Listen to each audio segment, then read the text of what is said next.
Hey boyos, thanks for clicking on the video. I appreciate you clicking on it. Today we have a very special interview with William Maranci, the great, wonderful William Maranci. Great dude. Check out his stuff. I'm going to leave all of his stuff in the description down below. I hope you enjoy the interview. This is the first of the series Deep Dive with Jake, where I find some influencers, content creators that I think are great and should be spotlighted, and have a nice little deep dive discussion about what they do, who they are, and enjoy. William Maranci, how are you today, sir? Good. How about you? I am doing swell. I asked you onto the show just so we can talk about who you are, what you do, what influenced you, and then just whatever the hell else. So Awesome. just to start, I'd like to know, if you had to describe yourself and what you do, how would you do that? Well, I'd say that I try to create like an alternate musical reality where like I just create song combinations that I don't think too many other people have thought like possible. But I want to make them sound like as cool as they can be. And as of late I've really tried to like up my audio, like I don't know, like sound quality game a little bit more. And I want to make like what I do sound pretty real and sound like it like maybe brings people back to like a different era, like early 2000s or something. Yeah. Awesome. So like essentially what you do is really, at least in my opinion, really well done Thank you. mashups, right? Uh, so like when you got started with that, did like how did you get started with that? Did you have like influences? Were you just like, I don't know, like how did you get started with mashups and stuff like that? So the first mashup I ever made, I found out that I made a mashup in like 2013 that it had already been done. I think it was between like Nine Inch Nails' Closer and a Britney Spears song. Yeah. And it was when I was like, yeah, so I was like 16 and I made it and I think I uploaded it to YouTube, but I didn't know anything about like mashups or like how to make them or anything. My first like serious mashup I made in like 2015. It wasn't that good. It was between like four songs and it wasn't super well executed. But I don't know. I was influenced by like I don't know, like Girl Talk, Neil Cicerega, all those guys. But I I didn't really put my own spin on anything for years to come. But you know, I had listened pretty intently to those guys and wanted to kind of. I was interested in the idea. Yeah, I'm glad you brought up Neil Cicerega, because I think that's a name that is pretty well known by the internet, at least. Yeah, And yeah, when I listen to your stuff, it's very much like his. But I will say, at least recently, you've been far more consistent than Neil Cicerega. It seems like you're uploading at least once a week at this point. yeah. Um, I wonder how much of that has to do. We don't have to talk about it too much. I wonder how much of that has to do with the pandemic, or if you just had planned on doing that anyway.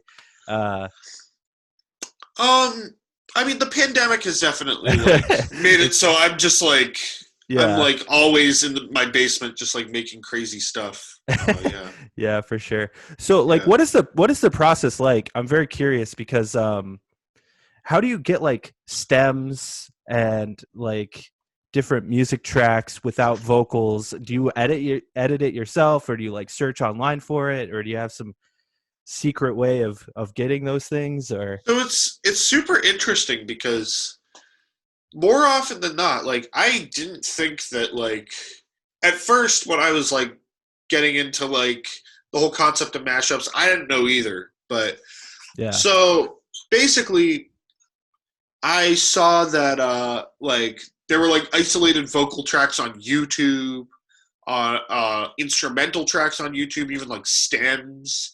And then there was this site called remixpacks.ru that is like I thought it was like some kind of like scam at first, but yeah, then I found out that it's just a bunch of random guys ripping rock band stems to this Oh, Russian nice. website, and it's actually like legit. Oh, that's how that. So like Rock Band and Guitar Hero. Yeah. That's like a good way to get a lot of those stems, then, huh? Yep. I that's I would have never even thought about that. That's Yeah. hilarious. Um, so I think a lot of like what you do and the mashups and stuff. I think a lot of it is stemmed, and I think you call it this on your own channel. It's stemmed in like meme culture. A lot of it Yeah. and comedy. But I find myself listening to some of these tracks and finding myself enjoying them more than some of the original tracks themselves. Do you Right. see this like going beyond meme culture and actually being something that like people just have on their playlists and just listen to? Well, at first, my channel was mostly like me just trying to get on the instantly regret clicking this playlist, and I just tried to make like brief like memes that would just like eventually do numbers and get people talking. But I had a previous channel called Dump Hop, and it was all mashups or like edits of mine, but it didn't really take off. I kind of had to reconcile like the audiences of like the people who were watching my videos in like 2009 with the people who were watching my videos 10 years later, and it Right. didn't really work out. But I started a new channel and things just started going great. That's awesome. And then The, I felt like I could actually start doing mashups again. oh, nice. Yeah. So like did you have like a musical background before doing mashups? Did you? Yes. Yeah. What was that? What, do you play guitar or drums or whatever it My is? main instrument is drums. Okay. Sorry, there's actually a bug on my computer. Right? There we go. That's never Oh, well, good. get off. Go away. Go away. Um, yeah. So I've been playing drums since I was 6. I took piano lessons at an early age that kind of like got me into like melody and songwriting, and I I went to Berkeley and graduated like a year and a half ago. Oh, no way. Yeah, I live in Massachusetts, Oh, which wow. is kind of near Berkeley. So can we expect a William Moranci like full length album of real music, or is it just mainly mashups for you? I came out with one earlier this month, but I kind of want to follow it up with something that I'm even more proud of. It's under the name Nick Hotel, and Okay. it's kind of like experimental, like pop rock, industrial type stuff. Very cool. I should have asked about that before just assuming you didn't have one. Oh, no worries. Yeah, Yeah, man. That's awesome. thank I you. didn't know that. It does seem like doing mashups and stuff like that is a very percussive sort of experience. I'd imagine doing a lot of the editing and lining these things up. It's almost like you have to line up a beat to make it really work. Obviously, there's key changes and stuff like that that you need to keep in mind, but it seems like it is a very percussive Right. sort of experience. Yeah, I mean it is very percussive. There are a few mashups like where I'll like intentionally leave like one of the vocal lines like very slightly off to see if anyone notices. But that's only for like only a few people have ever noticed that, and it's like people who also make mashups. So it's like I Yeah. don't know, but they are there. I do try to leave some Easter eggs in there. It's not all unintentionally it's not like all unintentionally messy, but occasionally it is. But you know, Yeah.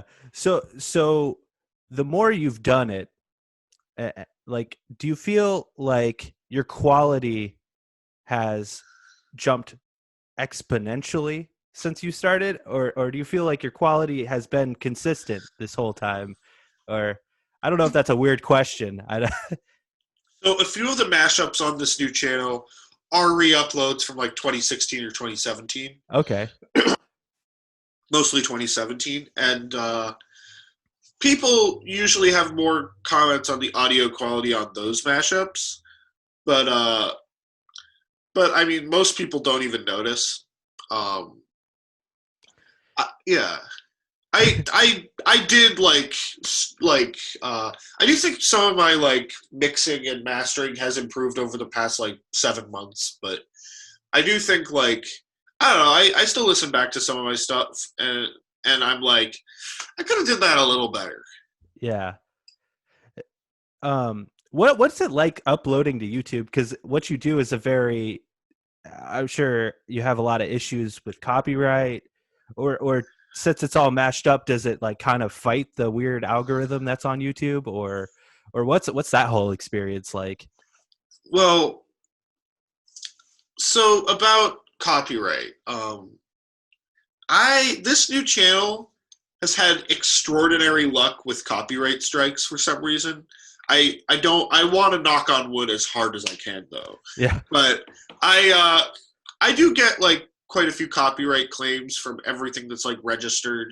Uh, Pretty much everything gets noticed by the algorithm, but I try to make sure that like I'm not like uploading anything that's like obviously going to get blocked. Like I know anything by the Eagles. I have not done an Eagles mashup on my channel because I do not think they will leave any of my mashups up for a second. They've done that with a ton of Eagles mashups, but there that's are like strange. there are like bands where like if you mash up one of their songs or like a few of their songs and you don't like pitch shift or like do things to like the audio to make it different, yeah, you're probably gonna get like your entire video blocked. It's so strange because I would think that artists, like the Eagles, would appreciate seeing their music done in a new light. It's almost this weird thing, where like you reach, because like who you're sampling, a lot of them are pretty big acts, and you think Yeah, it's more of an appreciation than you're like ripping them off. And people have been sampling, and I find what you do no different than a DJ sampling music. yeah, Like it's very peculiar that artists, and I don't even know if it's artists or if it's just YouTube's weird algorithm, um copy striking you, but I would think that an artist would actually enjoy what you did, and it actually right, gives you their music more attention than it would have before, in my right. opinion.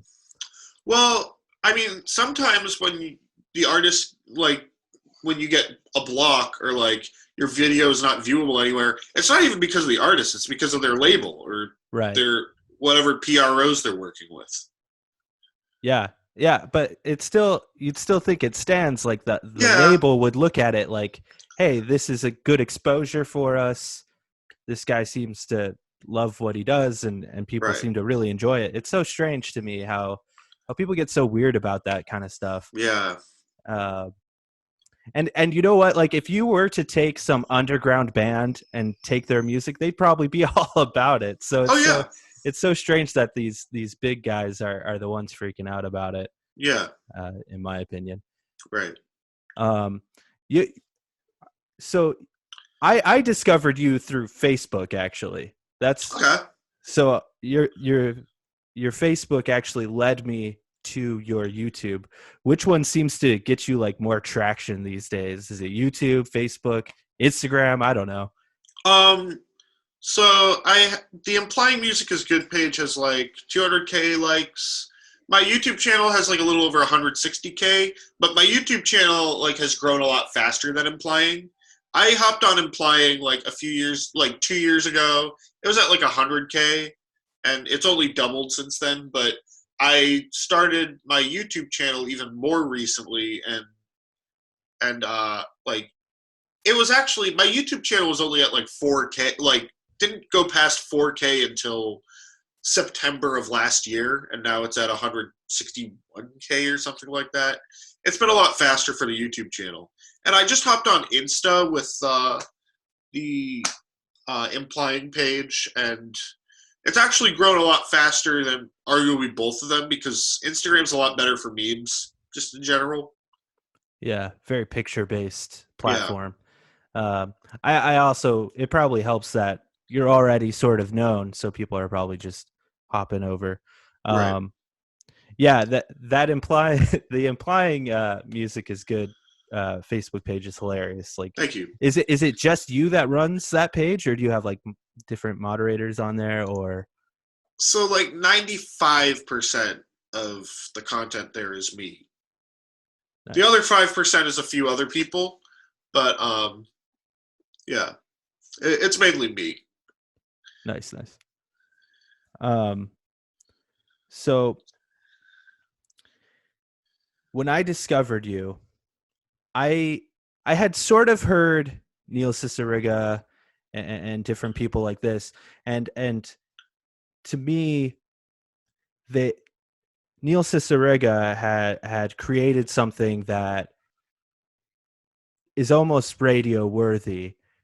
Could you imagine a world, and radio's dead anyway, but could you imagine a world where people are actually consuming this music almost more than just, I don't know what to call it, like secular music?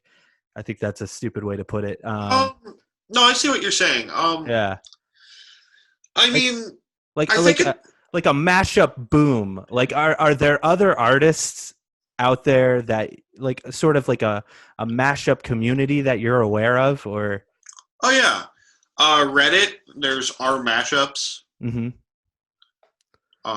Yeah. And any like contemporaries that you could recommend? So DJ Cumberbund, Mm-hmm. Bill McClintock. Who else? Uh, Grobaclone. I He hasn't uploaded like in like a few months, but his stuff is really good. Especially his Vanessa Carlton Rage Against the Machine mashup. That one's a classic. Um, there are a few others that are like, you know, probably gonna get pretty big, but I've noticed with mashups, it's like there are a lot of one hit wonders. There are a lot of people who might just like make one mashup one day on like one account, and it'll be the only account, like, or it'll be their only mashup, Mm-hmm. and it'll like, I think the sexy back, the less I know, the better person, that might have been their only mashup, and it's like all over TikTok. So another person who does mashups that I'm aware of is a guy named Isosign. I don't know if you're Oh aware yeah, of yeah. Isosign. I think he kind of became popular with that Slipknot Justin Bieber baby mashup. They blocked it worldwide, but it's back. Yeah, I've It noticed just that. came back. I've noticed that he's kind of had issues with that one, which was also weird because it's like one of his most popular ones. So I wonder if it's probably not Slipknot. It's probably Justin Bieber getting. But I don't know. Who knows? Well, the Uh, thing is with that mashup is that he used music videos, and if you don't like, I mean, that's a good point. yeah, live footage is usually a safer bet than music videos, but you're still at risk with that too. Yeah, that's a really good point. I haven't thought about that. Yeah. But I've kind of noticed that he has swayed into this almost DJ like sort of thing, and it seems like he does live shows as well. Oh, Um, give it, once we're able to go outside again and do all that stuff, could you see yourself doing live gigs and doing that sort of thing in the future? totally. Yeah. I think the only thing is that the legality over performing mashups is a little bit of a gray area. Yeah, Yeah. it's like we were kind of talking about earlier. It's kind of strange that people would get weirded out, like, because DJs kind of do the same thing all the time. So what's the difference between doing DJ stuff and doing this kind of material? I don't know. Who knows? I mean, I don't make any money off what I do other than through donations. Right. Like all my albums on Bandcamp that aren't of original material, and even some of mine that are of original material, you can all get them for free, but you're allowed to like put more than $1 for like a donation or something. So I'd like to kind of move away from the mashups and stuff and Okay, just kind of get to know you as a human being. cool. Uh, so you already kind of delved into, you went to Berkeley, which is totally awesome, bro. Mhm. Um, where what what was like the start of your musical interests, your musical influences? Um, yeah. I was I started really taking music seriously I was um when I was 14 or 13, and I was an eighth grader.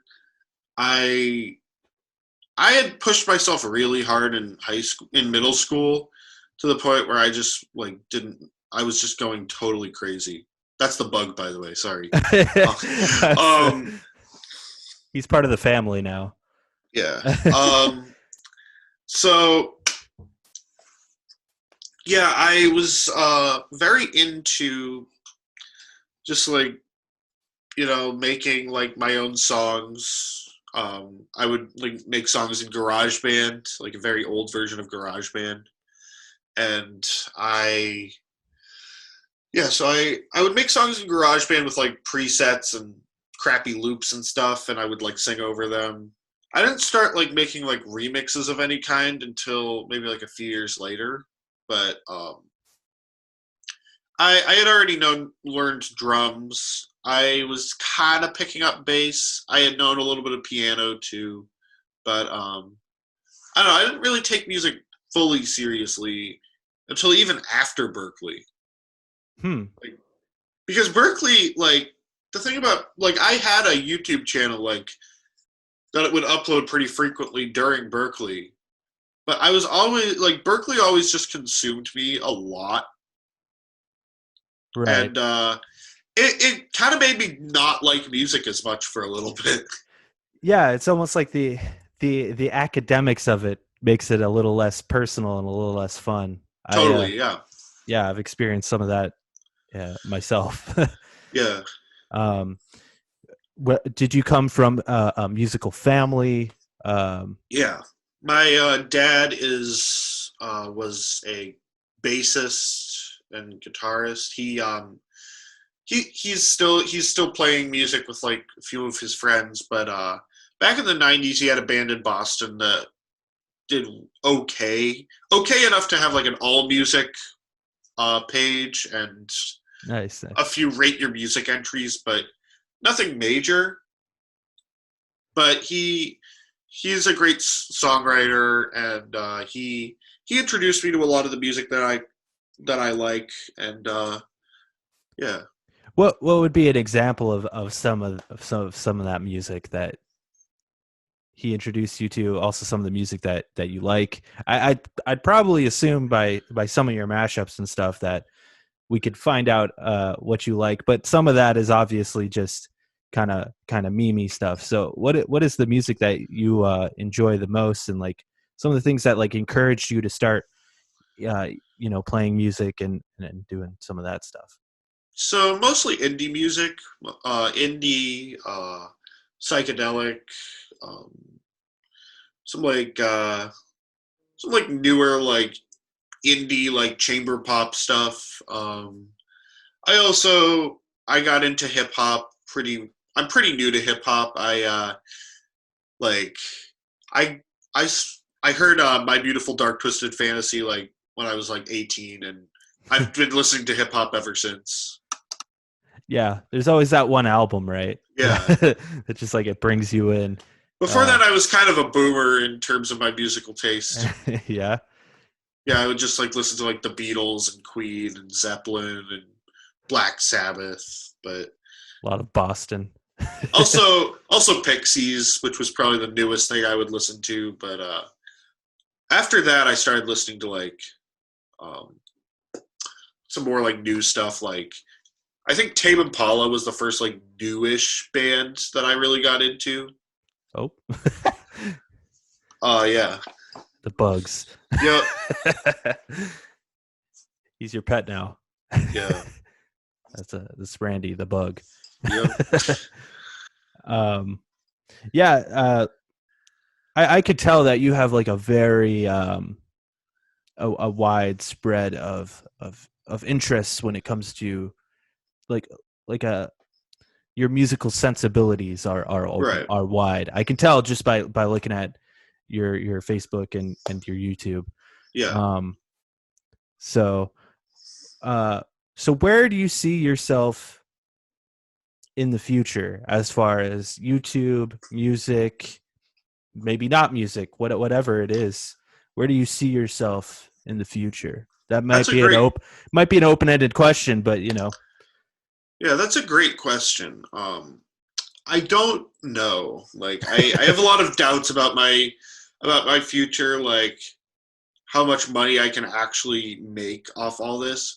Right now I have like from Patreon and Bandcamp and not really YouTube. YouTube I make nothing, but uh Bandcamp and Patreon I make enough um for like Uber Eats meals and stuff and before the pandemic, I would go on a lot of like train and bus rides around Boston just to like kill time because I didn't have a job. Yeah. Yeah, But that yeah, seems like the the appropriate answer that probably most people realistically have is I don't fucking know. yeah. I mean, uh, I'm probably gonna get a job pretty soon, but yeah. no promises right now. Do you see this becoming like your full-time gig in the future? Or Not for a while, but it's entirely possible that it could happen in the future.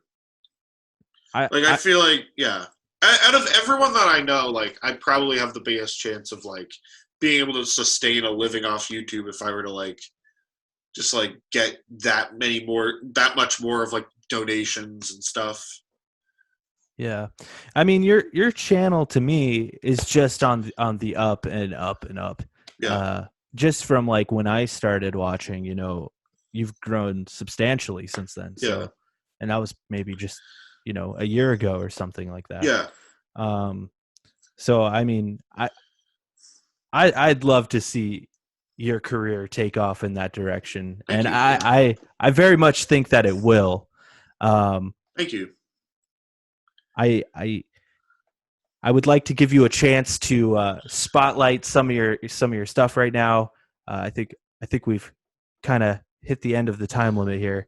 Okay. Um, so where can people find you? Where can people find your content? So you can find me on Bandcamp at wabarancy.bandcamp.com. YouTube, it's youtube.com/William Moranci.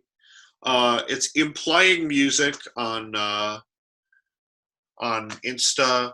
Implying Music is good on Facebook. I also have a personal account if like I'm down for anyone to basically friend me until I get 5,000 friends.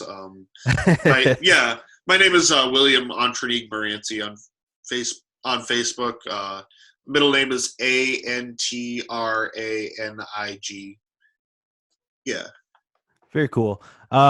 Before I go, the Zoom call, I must have joined it, and it's like giving us a time limit now. But Oh, before we good. go, I just are you aware of like the implying video games are good, like Facebook and Yeah, I am. yeah, yeah. It's Is that not. It's not it's not related. No. related at all, huh?